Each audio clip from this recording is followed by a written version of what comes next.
What's up everybody, James Gunn and Peter Safran have just unveiled the new DC Studios Slate, and we've got some major updates about what films and series are officially in production, and what projects have been put on hold. This includes new updates for the Batman 2, The Brave and the Bold, and that Clayface movie. And if that wasn't enough, DC Studios has just announced a new plan that's set to rival Avengers Endgame. Trust me, you're not gonna wanna miss this. Co-CEOs James Gunn and Peter Safran recently held a DC Studios press event for journalists, where they provided updates on several projects first announced in 2023. You might recall that their initial slate included live-action movies like The Authority and Swamp Thing, along with series such as Waller, Paradise Lost, and Booster Gold. Well, it turns out these projects are stuck in development. Gunn explained that some of the scripts just aren't coming together, while other projects have been moved to the back burner. It's a bit disappointing to hear this, especially since many of us thought the engineer's appearance in Superman was setting up the Authority movie. Now that we know it's stuck in development, it seems like we might have to wait a while before we see any resolution to her character. Now that we have the bad news behind us,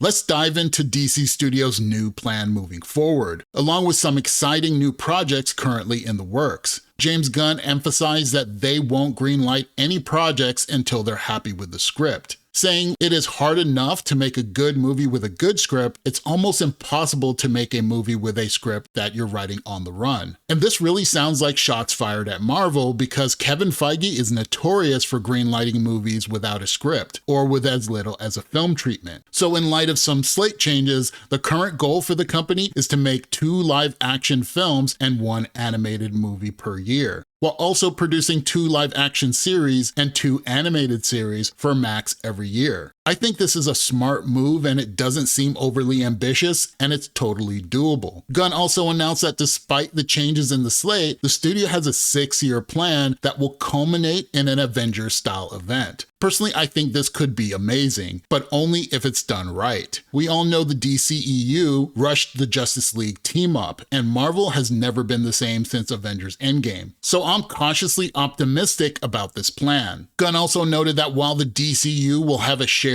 universe, they want each project to feel like a standalone story, meaning that you can enjoy a movie like Superman and a series like Lanterns without having to watch both to understand what's going on. But if people do watch both, they'll notice some connectivity. I think it goes without saying at this point that each series and movie should really stand on its own, because one of Marvel's biggest mistakes has been making it essential to watch their shows on Disney Plus in order to fully understand what's happening in their theatrical movies. So I'm really happy that DC isn't following that template. Now let's dive into the animated updates. DC Studios has a few animated projects in the works, mostly aimed at younger audiences. They've revealed a new show called My Adventures with Green Lantern, which follows Jessica Cruz, a high school student who has her life upended when a Green Lantern power ring falls from the sky and chooses her to be its champion. Then there's Starfire, which serves as an origin story to the fan favorite Teen Titans character. The show follows Starfire as she escapes her home planet of Temerian in an ancient spaceship to explore the stars for adventure. Another show they announced is DC Superpowers, set at the Alliance School for Heroes, where characters like Lightning, Flash, Plastic Man, Aquagirl, Green Lantern, and Terra train under Martian Manhunter. The studio is also still in active development on an animated series about Blue Beetle that would continue the story from the 2023 feature film. The Blue Beetle animated series sounds like it's close to getting a green light, and I'm really interested to see what they do with that character. And being a continuation of the movie sounds like an interesting concept. And the hero lineup in the DC Superpowers show could be really cool. I like that it's a diverse mix, offering something for just about everyone. Ultimately though, the success of these series will come down to the storytelling and the animation. That said, I think both kids and adults are going to really enjoy these new shows. There's also an update on an animated movie in the works called Dynamic Duo that focuses on the origin stories of Dick Grayson and Jason Todd, the 2 Robins who fought alongside Batman. The studio announced that the project is currently in pre-production, so that's really good news for Batman fans. Moving on to live action series, we got a release date on Peacemaker Season 2, which is on track to premiere August of this year. For Green Lantern fans, the Lantern series featuring Hal Jordan and Jon Stewart is currently filming and is set to premiere on HBO show early 2026. Gunn mentioned that this show will have a different tone than Superman, which makes sense given that they're in the same universe but don't need to feel connected. I'm really looking forward to both Peacemaker Season 2 and Lanterns. The first season of Peacemaker was one of the funniest shows on TV at the time, and the idea of Lanterns being a true detective-style mystery sounds incredible. As for live-action movies, Gunn confirmed some previously rumored movies are moving forward. Screenplays are currently being developed for Sergeant Rock, Teen Titans, and for a Deathstroke and Bane solo film. I'm really excited for Teen Titans. I think this property, done right by someone that really gets these characters, could be a big hit for DC. In addition to those projects, a Clayface movie is in the works and has a completed script that the studio really loves. The film, which is based on the Batman villain, is being directed by James Watkins and is set to begin shooting this summer, with a planned release in fall 2026. As for the Batman 2, it's still moving forward, though Matt Reeves has yet to submit a full script. However, Gunn and Safran have said they're happy with what they've read so far. Despite the speculation, Reeves' Batman will remain an Elseworlds character, and there will be a separate DCU Batman. Gunn also confirmed that there have been no serious discussions about Robert Pattinson continuing in the role within the broader DCU, which is kind of disappointing for those hoping that he would continue playing Batman in The Brave and the Bold. Regarding that movie, the story is reportedly shaping up really well. Gunn mentioned that he's been especially focused on The Brave and the Bold and didn't rule out the possibility of the character appearing before his standalone film. Gunn also clarified that the Flash director Andy Muschietti is not involved in the development of the script for The Brave and the Bold, stating that he's working closely with the writer, and once the script is finished, Muschietti will be the first one to see it. And that's to be expected, as most directors aren't usually involved in the writing process. However, the way Gunn is talking about it suggests that Muschietti may not be guaranteed to direct the film. He may just be Gunn's preferred candidate. On the immediate horizon, James Gunn shared that Supergirl Woman of Tomorrow is halfway through production in London, and said that we probably won't see any leaked images of Jason Momoa as Lobo because they're shooting the movie on a soundstage. In Superman news, Gunn said that he's continuing the post-production process, and revealed that Warner Brothers is planning a major marketing campaign and press tour for Superman, similar to the rollout for Barbie. While there aren't any major plans